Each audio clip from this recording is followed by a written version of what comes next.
Petugas Satreskrim Polres Kapuas berhasil menangkap seorang pelaku yang telah menyodomi puluhan anak di bawah umur. Pelaku yang berprofesi sebagai tukang pijat warga Kelurahan Mandumai, Kecamatan Kapuas Barat ini diringkus petugas Senin 17 Agustus 2020 di rumahnya. Pria dengan inisial SI pelaku tindak asusila yang tega menyodomi puluhan anak-anak pelajar sekolah dasar di Kabupaten Kapuas ini tampak digiring petugas untuk menjalani pemeriksaan. Saat menggelar konferensi pers, Kapolres Kapuas AKBP Manang Subeti memaparkan berdasarkan pemeriksaan awal terhadap pelaku, sedikitnya ada 20 anak berjenis kelamin laki-laki yang menjadi korban perbuatan bejat pelaku. Pelaku mengaku melakukan aksi bejatnya sejak tahun 2014 lalu dengan sasaran anak-anak sekolah dasar. Motif pelaku yakni dengan menarik korban dan mengiming-imingi memberikan sejumlah uang kepada korbannya sampai akhirnya korban terjebak dalam perbuatan bejat pelaku. Ditambahkan Kapolres, awal terungkapnya perbuatan bejat pelaku bermula saat salah seorang korbannya merintih menahan sakit di bagian anusnya dan hampir tidak bisa berjalan.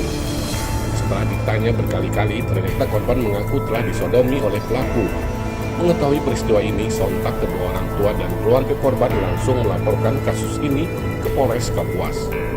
Hari ini kita merilis kasus pencabulan terhadap anak dengan korban rata-rata anak SD. Tersangka Usup ini telah melakukan perbuatan ini sejak tahun 2014 dan sampai saat ini kita sudah datakan kurang lebih hampir 20 orang anak yang menjadi korban.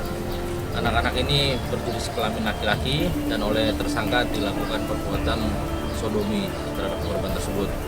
Jadi modus operandi yang dilakukan oleh tersangka ini dia dengan cara merayu anak-anak tersebut, khususnya targetnya adalah anak-anak yang warga kurang mampu, sehingga anak-anak itu diajak tinggal di rumah tersangka, kemudian dibiayain, dikasih uang dengan alasan rumah tersangka ini dekat dengan sekolah, sehingga keluarga percaya mempercayakan anak-anak itu kepada tersangka ini. Nah, di dalam rumah kontrakannya itu anak-anak ini disodomi dan dilakukan perbuatan cabul terhadap para korban tersebut.